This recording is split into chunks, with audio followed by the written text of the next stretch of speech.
Currently what you're looking at is a last version of Agni Kai. Oh, you don't know what Agni Kai is? Well, why didn't you ask sooner? The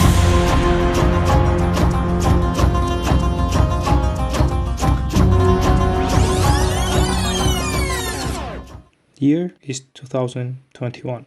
I'm laying on my bed, watching my favorite animated series, when my eyes get a hold of a very peculiar scene. The scene opens up with a shot overlooking a square-shaped arena.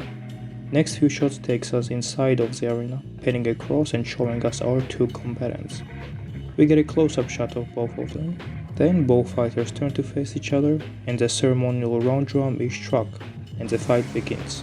Before any first moves are thrown, Prince Zuko and Admiral Zhao stare each other down, and then the fight opens up with Zuko launching a fireball toward Zhao. In response, Zhao swiftly moves aside, avoiding the incoming fire. Zuko continues to throw a barrage of fireballs at Zhao while moving horizontally. Zhao responding by dodging one of his fireballs once more and easily defusing his second one. Seeing this, we can see surprise on Zuko's face, but he doesn't back down. This time he hurls spread out fire using his feet at Zhao. Zhao uses his hands to split the fire in half. Now we can see exhaust on Zuko's face as it transitions from offense to defense. Seeing this, Zhao goes on the offense, casting an overwhelming amount of fireballs towards Zuko. Zuko managing to disarm a few of them, but ultimately failing to keep his balance, falling onto the ground. Zhao, not wasting a second, jumps to the ground in front of Zuko, bending at him the finishing blow. But in a turn of events, Zuko manages to avoid Zhao's attack and trip his footing, catching Zhao completely off guard, which leads to Zuko coming out on top as the winner of the first Agni Kai.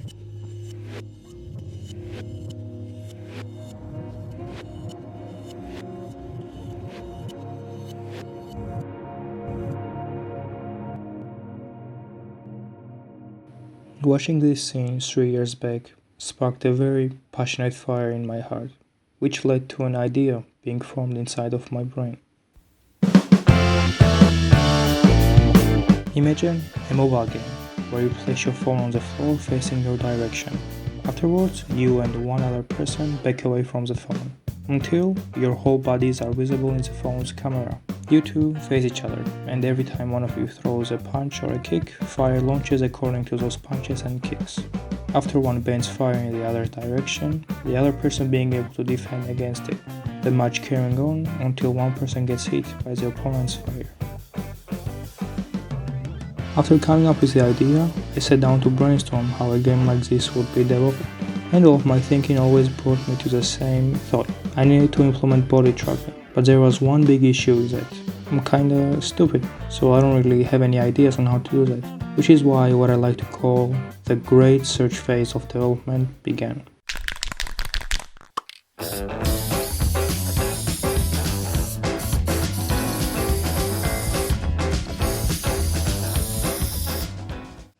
I would wake up, go on Google, YouTube, Reddit, some obscure forums asking for directions, downloading different projects, playing around, testing them. At first, due to the immense excitement I had for the project, I had the drive to keep on continuing my search, even though I didn't feel like I was getting any closer to figuring it out. Some project templates seemed promising, but none of them was what I was after. The flame inside of my heart was slowly fading. I was losing the drive. Doubts were filling my head.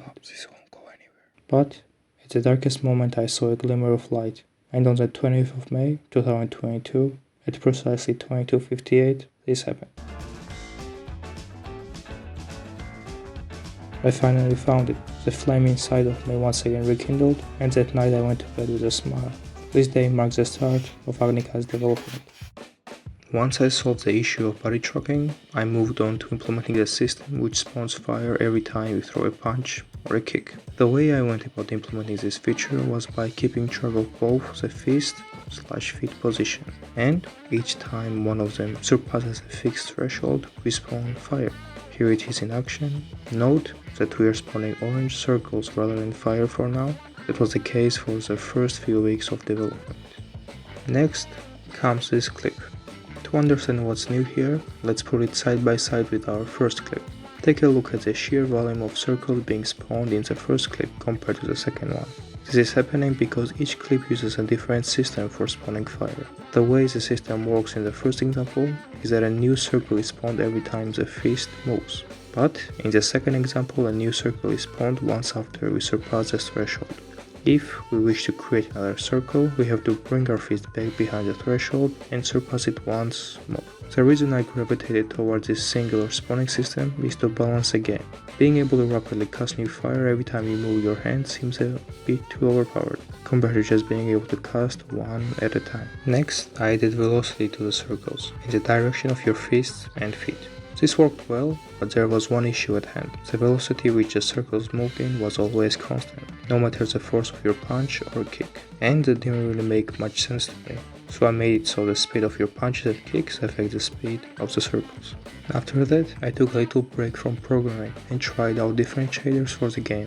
Long story short, none of them really looked any good, so I just scrapped that idea. One detail I haven't been sharing about the development is how the testing process would take place. Basically, I would implement something, then build the project, plug my USB cable in, bring the exported project over to my phone, find a suitable spot in my house to place the phone, and then test the game. Keep in mind that I probably did this whole procedure 100 times a day. That's great and all, but every time I would play this Agni Kai, a glaring issue would come to mind. I'm not the richest person alive, so I don't have the most horizontal house, which posed a problem. I could never find a spot in my home where nothing obstructed my body, so I knew what I had to do. Go outside. And that I would, even though I'm deeply afraid of humans. I saw an opportunity while taking out trash to test my game outside of my house, and realized that the body trucking algorithm didn't play well with nighttime. So another outdoor playtest session would follow, this time in broad daylight, and during it everything appeared to work pretty well. After I went back home, I would work on replacing the circles with actual fire, constructed with Unity's particle system, a great way of making particles. But I wasn't really happy with how the fire looked, so I thought of another system for spawning fire. If you recall, we discussed two systems a few minutes ago. The first system spawned fire every time you moved your fists, and the second one just spawned fire once. But if we combine the two, now you do spawn fire every time you move your fists, but you have a limit on how many chunks of fire you can bend at a time. I quite liked the system at first. Having a few clamps of fire beside each other created one nice looking big fire, but the problem came when the clamps of fire were far apart. In that case, the fire didn't really look all that good in my eyes. So I reverted this change, and gave this style of spawning onto the bending produced by your feet, to create a diverse playstyle between bending with your fists and feet. Let's talk a little about the performance now. It was quite a shock to me at first that it was actually possible to do full human body tracking just using your phone and no other devices whatsoever. But soon I'd come to realize the shortcomings of mobile phones. My phone is able to run body tracking for a single person pretty well, but bringing in another person, that's where the issue comes in. Once I tried to calculate body tracking for two people, the frame rate of the game went down to the Microsoft PowerPoint presentation levels. This revelation spun me for a loop. I couldn't have body tracking for two people at the same time, which would ultimately force me to deviate from my original idea and change the core aspects of Agni Kai. So I did. I transitioned Agni Kai from a real-time fighting game to a turn-based one. Here's how the game works now. At the start of the match, either the left or the right side randomly gets a body tracking. After that, person bends in the other direction, they lose a tracking and it goes to the other person. It's a great concept at all, but I'm just one guy who doesn't really have any friends. So either I have to socialize and get friends to help me test out Agni Kai, or I can do something a little more creative.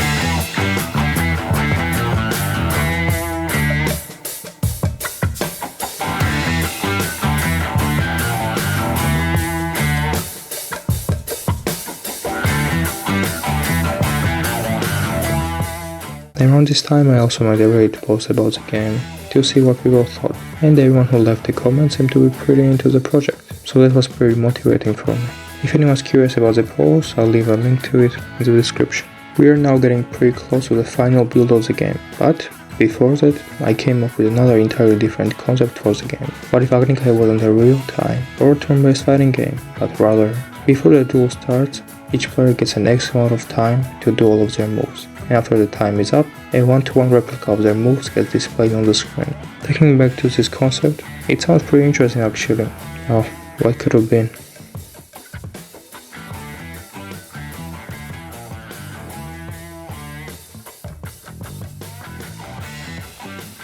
50th of September 2022, 14:57.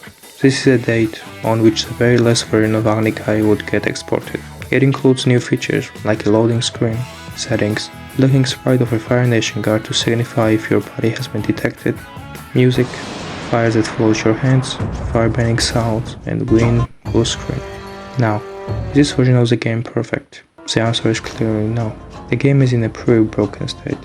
There's one final question to be asked here though. Does the final build of the game, being frankly a mess, nullify all the effort that went into it? And was all of this for nothing? I don't think so. Agni Kai will always remain in my heart as my one true dream game, and hopefully one day I'll be able to give it the proper execution it deserves. Maybe it will look something like this version of Agni Kai, or maybe it will be something entirely different. I don't really know. But what I do know is that this Agni Kai wasn't worthless, because it made for one heck of a story.